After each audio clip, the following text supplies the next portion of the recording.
Hey guys! Welcome back to my YouTube channel. I am Gwen Salmorin, the Millennial Breadwinner, and I empower breadwinners to become generational wealth builders. And if this is your first time being on this channel, don't forget to like and subscribe para din ma-notify ka on the next one. So as part of building generational wealth, one of the tools that we can actually use is protection or insurance. And in the Philippines, there are a lot of types of insurance, and one of the things na I highly advise for you guys to have is tinatawag natin na HMO. So, ang HMO, this is the health insurance na magko-cover ng inpatient, meaning confinement, outpatient, or let's say nagpa-check up ka sa doktor, hindi ka naman kinonfine, annual physical exam, as well as dental and emergency care. Just a disclaimer, as a financial advisor, I am affiliated with different financial institutions, and isa sa partners ko when it comes to HMO is Medicard. So I will be sharing to you yung types ng plans ni Medicard for HMO. And merong two parts itong video na to. For this one, I'll be sharing yung standard, which is the basic or pinaka-mura na HMO with inpatient and outpatient for Medicard. And meron din akong second video, which is the VIP plan naman ni Medicard. Tune in until the end of this video para you can know more all about the standard Medicard HMO plan. So, you can go, para malaman mo tong mga plans na to, you can go to medicardfills.com. And then, makikita mo doon, ano-ano yung mga healthcare package. So, you can select yung standard. So, ang standard, ito nga yung pinaka-basic and pinaka-mura na plan ni Medicard when it comes to having both inpatient, outpatient, annual physical exam, dental, and emergency care. Makikita mo yan sa benefits. So, unang benefit niya is inpatient or hospital confinement. Magagamit mo to in case, you need hospitalization and pumunta ka sa isang Medicard accredited na hospital. So, ano-ano yung mga coverage niyan? So, hindi ka magde-deposit upon admission, yung room and board, kasama na din dyan, operating theater and recovery room, services of Medicard specialists katulad ng anesthesiologist, internist, and surgeon, services and medications for general and spinal anesthesia, and other forms of anesthesia needed for surgical procedure, fresh, whole blood transfusions and intravenous fluids, X-ray and laboratory examinations, administered medicines, dressing, plaster casts, sutures, and other items directly related to the medical management of the patient, ICU confinements, chemotherapy, radiotherapy, and dialysis, covered din yan for the standard. What else? Modern therapeutic modalities, surgical procedures, mga laparoscopic surgery, covered din yan up to 20,000 each year subject sa mga pre-existing conditions. CT scan, MRI, saka ultrasound, covered din yan and to 5,000 each member per year. And yung mga following diagnostic examinations: angiography, pulmonary perfusion scan, tests for nuclear technologies, mga thyroid scan, kasama din yan, electromyography, 24-hour Holter monitoring, 2D echo, treadmill stress test, myelogram, endoscopy, orthopedic arthroscopy, corticular function, plasma urinary cortisol, mammography, bone densitometry scan, anti-nuclear antibody, laboratory and ancillary services for condition na related sa pathogenesis, new modalities, diagnostic treatment procedures, and genetic immunology studies, as well as radioactive iodine therapy. So, meron ding mga excess charges and incremental cost naman dito. So, you can see here, ano-ano yung mga kasama dyan. Pangalawa namang benefit is yung outpatient care. Outpatient is pag hindi naman kinonfine, pero usually, ano-ano yung mga kasama dito. Yung mga specialist, regular consultation, treatment, except lang yung mga prescribed nating medicine. EENT treatment, minor injuries, X-ray and laboratory prescribed by Medicard physician. So, maa-avail mo to, no? Punta ka lang sa any accredited na hospital ni Medicard. Pangatlo is preventive healthcare. So, kasama dito yung annual physical examination, which includes complete blood count, urinalysis, fecalysis, chest x-ray, electrocardiogram, and pap smear. Kasama din yung management of health, routine immunization, except yung cost ng vaccines. Counseling on health habits and family planning, as well as yung record keeping of medical history. Meron din itong emergency care. So, yung emergency care na kasama dito,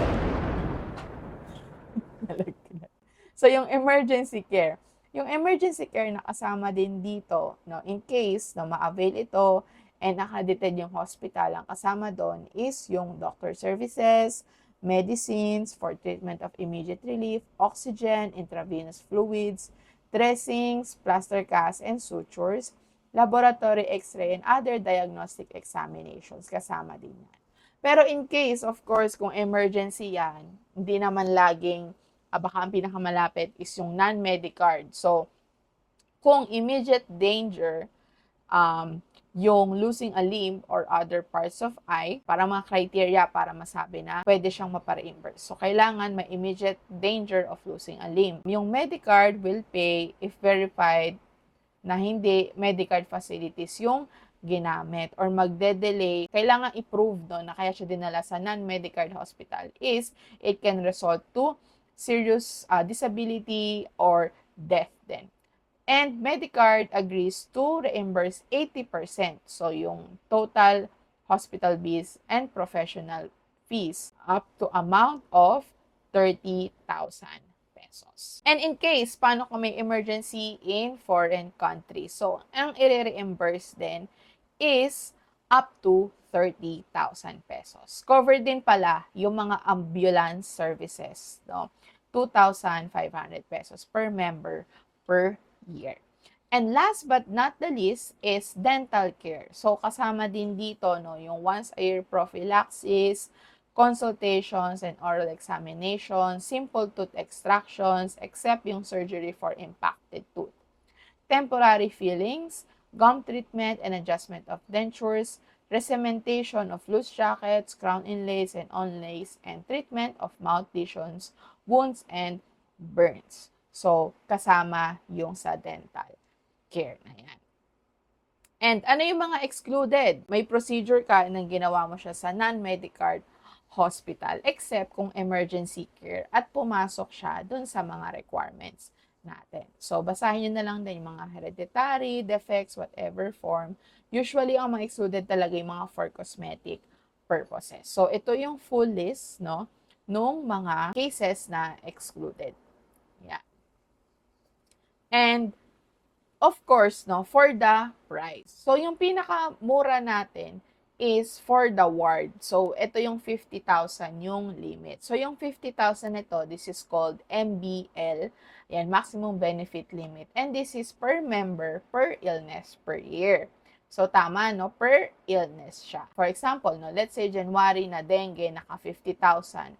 Pero on the second month, which is February, ang nangyari naman is nabalian. So, another 50,000 pesos yung maximum benefit limit niya. So, sa ward, for one person, no, it's just 10,739. Kung semi-private, 60,000 naman yung MBL mo doon. So, that is 12,000. And then, kung meron ka pang mga dependents, so, pwede mo din silang i-connect, no, or just have one account para din mas mura siya. So, ito yung price list for that. And, meron din tayo, no, na semi-private without a HMC. So, ito yung mga premier hospitals. That is 100,000 pesos. So, ibig sabihin, coverage mo, MBL, pero hindi ka po pwede dun sa mga premier hospitals natin. So, that is for 18,850. Meron din namang small private, pero ito na yung pwede sa mga premier hospitals natin. And that is 21,908 pesos.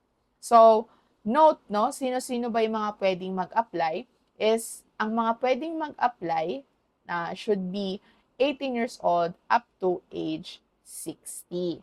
So, tanong sa akin, what if Ma'am Gwen, gusto kong kunan yung anak ko?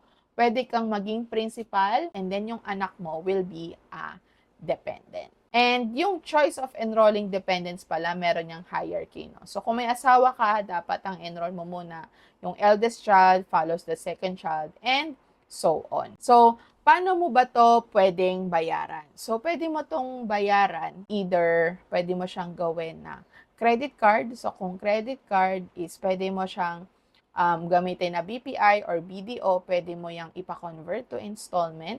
Though you have to pay sa mga Medicard centers natin. So, to know how you can do that, no, you can reach out to me kasi kami din magti-trigger niyan to say to them na pwede mo siyang gawing installment. Kung hindi through BPI or BDO credit card, so kailangan mo siyang bayaran ng one time annual. And pwede mo yung gawin by also paying another credit card, so directly charge siya.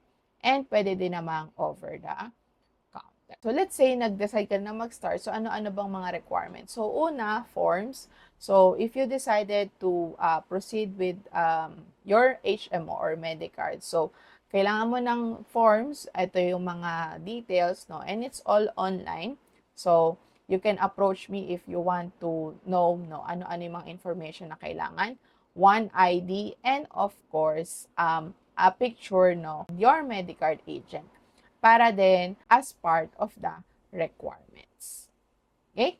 So, I hope guys, this is something that help you, no? And kung gusto nyo pa malaman yung sa Medicard naman na ano pa yung option nyo in case you find na tong mga benefits na to, 50,000 until 120,000 is maliit.